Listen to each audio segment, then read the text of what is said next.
Okay, I'm Varah from Songkhla Nakharin Hospital. So today I'm going to present the new diagnostic tools for periprosthetic joint infection. Okay. All of us know that the number of joint replacement are increasing over the year. So the number of prosthetic joint infection are also increasing. The factor that affect the successful treatment depend on the time between the onset of infection and when the patient receives the treatment. The shorter duration, the better outcome. Another important factor is the bacterial identification because it helps to choose the proper antibiotic.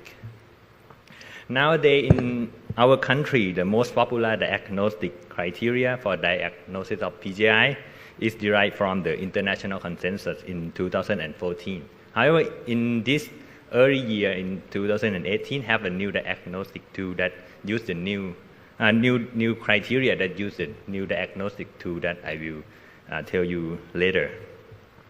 In 2014 criteria consists of 2 majors and 5 minor criteria. The infection can be diagnosed if at least one of the following major criteria is found. The first one is the 2 positive culture with the same organism. And the second one, when you found the sinus tract communicating with the joint. Regarding to the minor criteria, the infection can be diagnosed if at least 3 of the following minor criteria are found.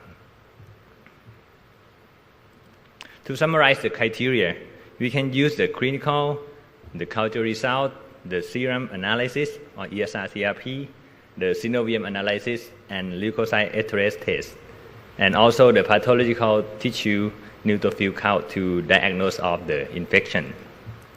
So, however, is there anything new available to help us to diagnose of PJI? The new diagnostic tool for PJI consists of 2 main techniques, the microbiological technique and non-microbiological investigation that use the blood sample and the synovial sample to diagnose of infection. So we're going to start with the microbiological technique. This technique will increase chance of sensitivity in culture. So we have a high chance to detect the bacterial identification. So the new technique that was used now is sonification and bead meal process. For the sonification, this process can increase culture sensitivity as use the ultrasound wave. It utilized to be able to break bacterial biofilm from the removed prosthesis that could help to identify the bacteria in culture. So this is the process of sonification. So the remove of the prosthesis was put in the container, and after that, the sterile solution was put in the container. Next, the container is placed in the sonification machine that has the ultrasound to break the biofilm from the prosthesis. And after that, solution is collected and use this solution to do the bacterial culture. A study of this technique reported that sonification increased the diagnosis sensitivity from 60% to 78% and specificity at 99%. In patients who had previously received antibiotics, when combined sonification with multiplex PCR, the chance of identification, the response organism improved to 100%.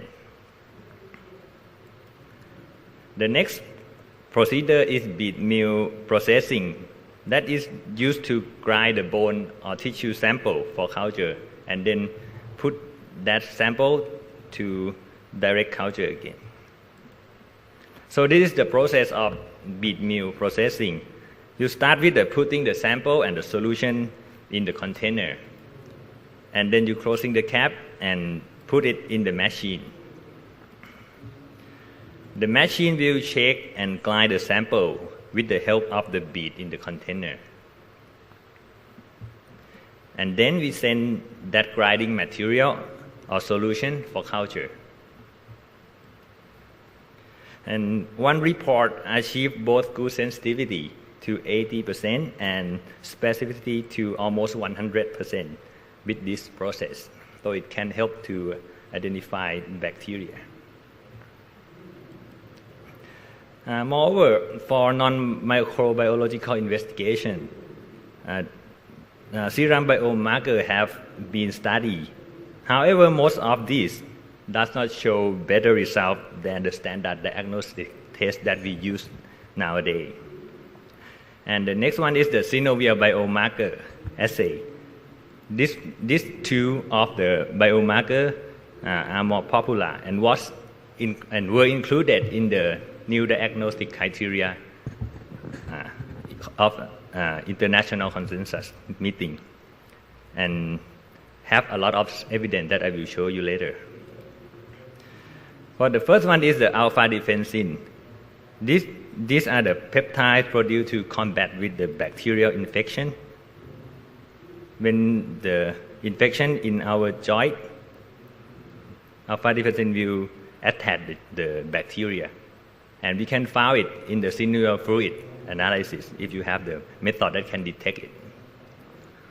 So nowadays there are two techniques available for its detection. The first one is the ELISA technique, which can be performed in the laboratory. However, they require 24 hours of processing time. A study reports the high sensitivity and specificity for this test. For the second one, this is the alpha defensin test kits that you can use very easy in the operating room. It's like a pregnancy test. You just put the synovial fluid in this kit, and it will show you that the patient had infected or not. However, the report is quite varying among the report, from 67 to 100%, and have a very result of negative predictive value. So a meta-analysis suggests that the alpha defensin test kit is less effective than ELISA and should not be used as a standalone for the diagnostic of infection. Moreover, the synovium CRP can also be used to diagnose of the infection. One study found that it had both higher sensitivity and specificity than serum CRP that we almost use in our country. And when combined synovial CRP with the synovial fluid alpha defensin, the sensitivity and specificity of the diagnosis of infection improved. It had the sensitivity of 97% and 100% of specificity. To bring me to the take-home message of my talk, there are 4 points to keep in mind. So even there are new diagnostic to the clinical and basic laboratory findings still the gold standard for diagnosis of infection. And there is no single tool that can diagnosis of infection for 100%. So we need to combine many techniques together. For sonification and bead meal processing, it can help us to increase culture sensitivity. And synovial alpha defensin and CRP is an option. And in the future, if our country can use it, so we can follow the international criteria that use it for diagnosis of infection. Thank you very much.